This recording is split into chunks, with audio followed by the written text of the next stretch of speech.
Operation Sindhu కొనసాగుతోంది. Iran, Israel నుంచి భారత పౌరులను తీసుకొస్తోంది కేంద్రం. ఇప్పటివరకు భారత్ చేరుకున్నారు 2294 మంది ఇండియన్స్. ఇరాన్ నుంచి వచ్చిన వారిలో జమ్మూ, ఢిల్లీ, యూపీ, బీహార్, రాజస్థాన్, గుజరాత్, మహారాష్ట్ర, ఏపీ, తెలంగాణ ప్రజలున్నారు. అయితే మరో విమానంలో 16 మంది ఏపీ వాసులు ఢిల్లీ చేరుకున్నారు. భారత్ చేరుకున్న భారతీయులంతా కేంద్ర ప్రభుత్వానికి కృతజ్ఞతలు చెబుతున్నారు.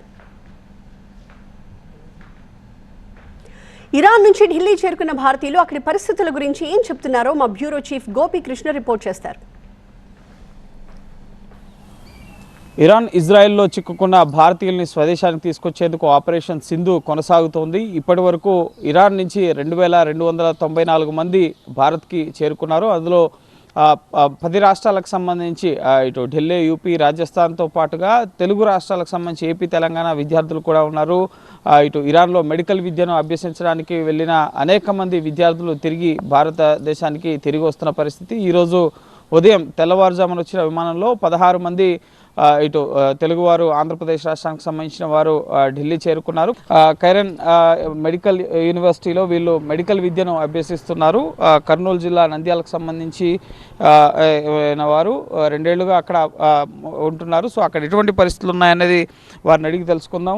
నీ పేరేంటి, అక్కడ ఎట్లాంటి సిచ్యువేషన్ ఉంది, ఎక్కడున్నారు మీరు ఇరాన్లో? మేము వాళ్ళు సేఫ్ లొకేషన్కి మమ్మల్ని రీలొకేట్ చేసినారు యుద్ధం జరుగుతుంటే. మేము తర్వాత ఫ్లైట్ ద్వారా ఇక్కడికి వచ్చేసాం. కెర్మల్ మెడికల్ యూనివర్సిటీలో మేము డిగ్రీ చేస్తున్నాం. అక్కడైతే అది లీస్ట్ డేంజర్ జోను. ముందు డేంజర్ జోన్లో ఉన్న ప్లేసెస్లో ఉన్న స్టూడెంట్స్ మొత్తం వాళ్ళు ఎవాక్యుయేట్ చేసేసినారు. మా టైం వచ్చేసరికి ఇప్పుడు మేము వచ్చేసాం. మొత్తం సేఫ్గా తీసుకొచ్చారు ఇండియన్ ఎంబసీ. ఏంటి అక్కడ సిచ్యువేషన్ ఏంటి, అసలు ఈ వార్స్ని ఎట్లా చూస్తాను సార్? మా ప్లేస్లో అయితే అసలు ఏం లేదు సార్. అసలు ఇంపాక్ట్ ఏమి ఉండదు. మ్యాక్సిమం ఎక్కడైతే న్యూక్లియర్ సైట్స్ ఉన్నాయో అక్కడే ఎక్కువ ఇంపాక్ట్. మేము ఉండే సిటీలో న్యూక్లియర్ సైట్స్లో ఆర్మీ బేసెస్ ఏం లేవు కాబట్టి అంతేం ఇంపాక్ట్ లేదు సార్ మాకు. బట్ మాది లాస్ట్ బ్యాచ్ ఎవాక్యుయేట్ చేసింది. మేమున్న ప్లేస్ అయితే చాలా సేఫ్గానే ఉండింది. మా దగ్గర అయితే అటాక్ ఏం జరగలేదు. ఓకే. చిత్తూరు జిల్లా నుంచి నేను వచ్చిన గంగాధరనల్ మండలం, మాది ఆవలకొండ గ్రామం.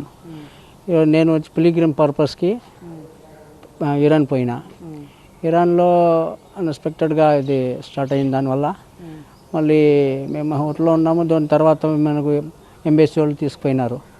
వాళ్ళు బాగా మంచిగానే ఉంచారు మాకు. మన ముందరనే అన్నీ జరుగుతూ ఉన్నాయి, మేము చూసినాము. కానీ మనకు ఎంబసీ వాళ్ళ సహాయం మీదుగా మన ఇండియన్ ఎంబసీ ద్వారా బాగానే మంచిగా ఇటు వరకు మనం చేరినామంటే ఇంకా వాళ్ళు దయ. మేము ఈస్ట్ గోదావరి అండి, ఆంధ్రప్రదేశ్ ఈస్ట్ గోదావరి, ఇరాన్ నుంచి. నా పేరు రజా అబ్బాస్ అండి. మేము యాత్రలకు వెళ్ళామండి, జియారత్ యాత్రలకు వెళ్ళాము. మాకు ఏం ప్రాబ్లం ఏం అవ్వలేదండి, బాగుంది. మాకు సేఫ్టీగా ఉంచారు. మాకు ఆహారం కూడా బాగా ఇచ్చారండి. మీకు ఇంకెంతమంది తెలుగు వారు ఉన్నారని చెప్పి మీకు సమాచారం? ఆపరేషన్ సింధు స్టార్ట్ అయిందని చెప్పి ఇప్పటివరకు 8 ఫ్లైట్లు వచ్చాయండి. 8 ఫ్లైట్లో నిన్న మొన్న మాకు ఒక్కొక్క ప్యాసింజర్ వచ్చారు. వాళ్ళు వెంటనే వాళ్ళ స్వస్థలాలకి వాళ్ళు వెళ్ళిపోయారు. ఈవేళ మాకు 16 మంది వచ్చారు. 16 మందిలో 12 మంది 6 ఫ్లైట్లో వెళ్ళిపోయారు, 6 ట్రైన్లో వెళ్ళిపోయారండి. మిగతా 4 స్టూడెంట్స్ మేము AP1 తెచ్చేసాము.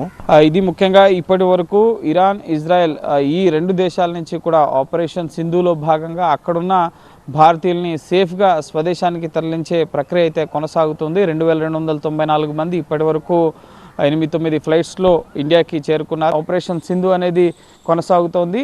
ఇటు సివిలియన్స్తో పాటుగా విద్యార్థులు, అక్కడ పనిచేయడానికి వెళ్ళిన వాళ్ళు, టూరిస్టులు అందరూ ఎవరున్నా సరే ఇటు రాయబార కార్యాలయం ద్వారా వారి వివరాలు తెలుసుకుని వాళ్ళని సేఫ్గా తిరిగి భారత్కి ఆపరేషన్ సింధులో భాగంగా భారత ప్రభుత్వం తీసుకొస్తుంది. కెమెరా పర్సన్ ప్రభుతో గోపీకృష్ణ, TV9, న్యూఢిల్లీ.